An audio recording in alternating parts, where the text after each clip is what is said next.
They told her she'd never run again, that she was lucky just to be alive.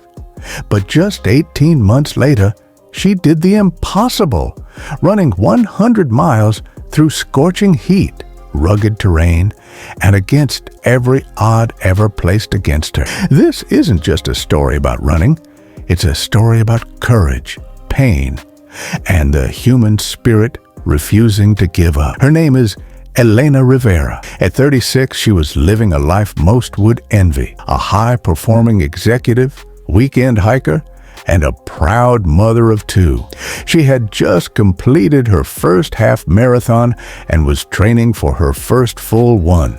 Everything seemed perfectly aligned until one day a phone call shattered everything. It was supposed to be a routine checkup, a small lump she had almost ignored, but the diagnosis was brutal. Stage 3 breast cancer. 3 words turned her world upside down.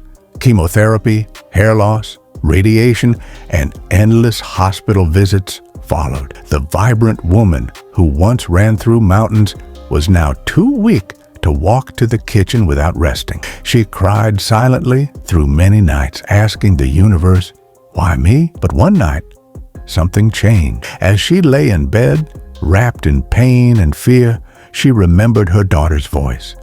Mommy, you're the strongest person I know. That sentence lit a fire in her. Elena chose to fight, not just to survive, but to regain her strength. She endured 6 grueling months of treatment.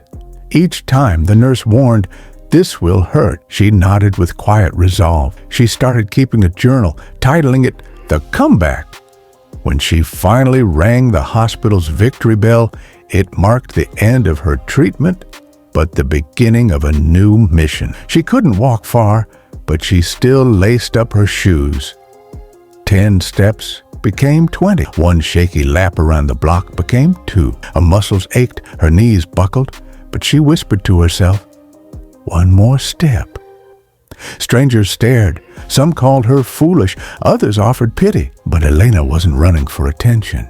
She was running because she was alive. One evening, while flipping through old photos, she found one that froze her in time. She was standing on a mountain ridge, arms raised to the sky after a hike. Tucked behind it was a note she had written to herself years ago. One day, I'll run an ultramarathon. A dream once shelved, now burned again in her chest. That same night, she searched for races and found the Javelina 100, a brutal 100-mile ultramarathon across Arizona's desert. Her hand shook as she registered. Friends thought she was insane. You just recovered from cancer, they said. Even her doctor warned her to take it slow. But Elena's response was simple. I didn't survive cancer just to live afraid. From that day on, she trained with unwavering discipline, waking at 4 a.m., running in the rain, snow, and scorching sun. She dealt with knee injuries,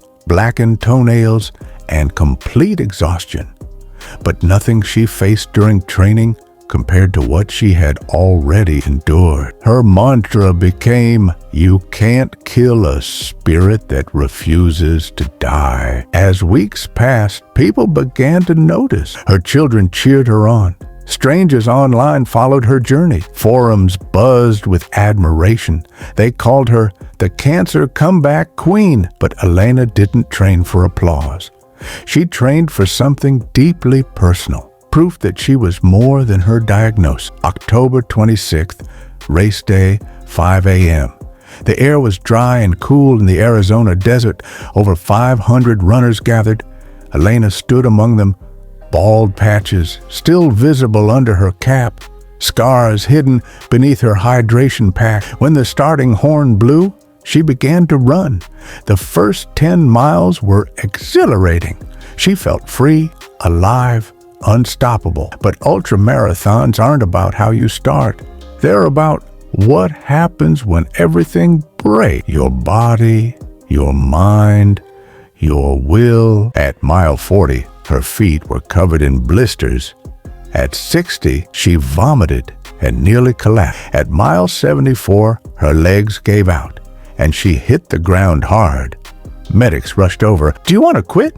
they asked. Elena looked up at the stars, her vision blurred, her heart thudding. "No," she whispered.